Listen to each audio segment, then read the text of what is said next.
Doctor साहिबा, बहुत बार देखा जाता है कि एक प्रेग्नेंट महिला है लेकिन उन्हें जांच क्या करवानी है, कब करवानी है, कैसे करवानी है, ये समझ में नहीं आता। और बात शहर को छोड़े तो गांव की ओर भी चले तो सेम समस्या दोनों जगह है। तो इसमें मैं चाहूँगी कि आप इसके बारे में जानकारी दें। जी, एंटीनेटल केयर यानी गर्भावस्था के समय महिलाओं की केयर कैसे करें।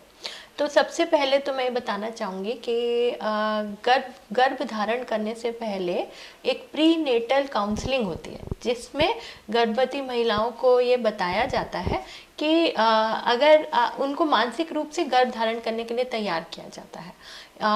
आजकल जो मैं सबसे कॉमन समस्या देख रही हूँ ये कि लड़कियां शादी तो कर लेती हैं लेकिन प्रेगनेंसी को डिले करना चाहती हैं। 4-5 साल इंजॉयमेंट के नाम पे या करियर के नाम पे या अंडरस्टैंडिंग के नाम पे वो प्रेगनेंसी लेना नहीं चाहता है। तो मैं ये बोलना चाहूँगी कि जब हम लोग के समाज में लेट मैरिजेस का प्रचलन आ गया है, डेफिनेटली जो हमारी मम्मी लोग थी वो 20s में शादी करती थी, अर्ली 20s में। अब हम लोग तो डेफिनेटली आफ्टर एजुकेशन जब शादी के लिए सोचते हैं तो सब 26-27 के पूरे हो जाते हैं।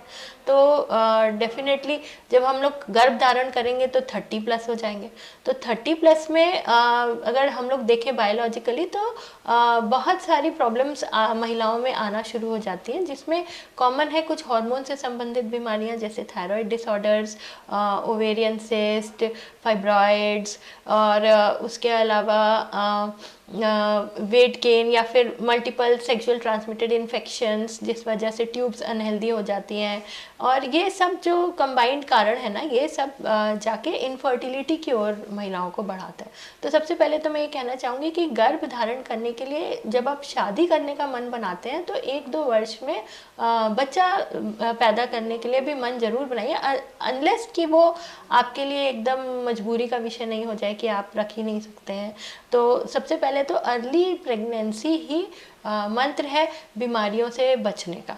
अर्ली प्रेगनेंसी आप लोग को ओवेरियन कैंसर और फाइब्रॉइड्स जैसी बीमारियों से भी बचाते हैं, क्योंकि जितना आप हार्मोन्स को प्रोन रहेंगे, लेट की तरफ बढ़ेंगे, उतना ही बीपी, शुगर, थायराइड ये सब बीमारियां आपको गर्भावस्था में घेरेंगी।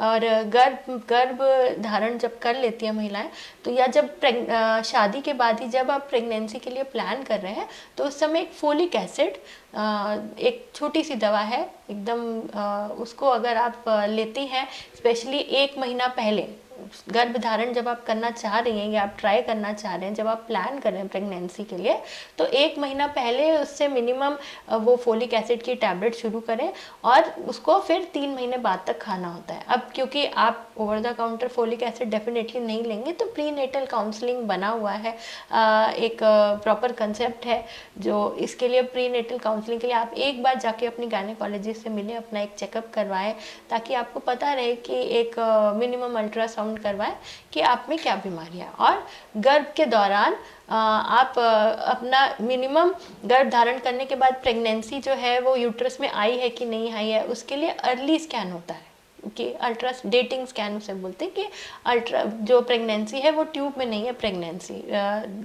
यूट्रस में है। फिर उसके बाद जो एक दूसरा स्कैन बनाया गया वो है प्रेगनेंसी के 3रे महीने में बच्चों की एक जांच होती है, जेनेटिक टेस्ट कराया जाता है, डुअल मार्कर, जिसमें आपके गर्भ में जो बच्चा पल रहा है वो शिशु नॉर्मल है कि नहीं, वो डाउन सिंड्रोम या फिर मानसिक रोगों या अदर जेनेटिक प्रॉब्लम्स से ग्रसित तो नहीं है, क्योंकि पहले समाज में ऐसा नहीं था। आप अपने आसपास भी अगर याद करेंगे तो आपको लगेगा कि कुछ ऐसे अबनॉर्मल बच्चे हमारे आसपास पलते थे और बड़े भी हुए हैं, जिनके बारे में हम लोग, जो हमारे लिए एक रहस्य ही थे। तो ऐसे उसमें अगर आप डुअल मार्कर और अल्ट्रासाउंड कराते हैं तो आप ये जान सकते हैं कि आपके बच्चे में कोई जेनेटिक प्रॉब्लम है कि नहीं। और 5वें महीने का अल्ट्रासाउंड जरूर करवाएं। ये मिनिमम अल्ट्रासाउंड्स अगर आप करवाती हैं तो आप एक स्वस्थ गर्भ को धारण करके एक अच्छे स्वस्थ बच्चे को जन्म देंगी। धन्यवाद।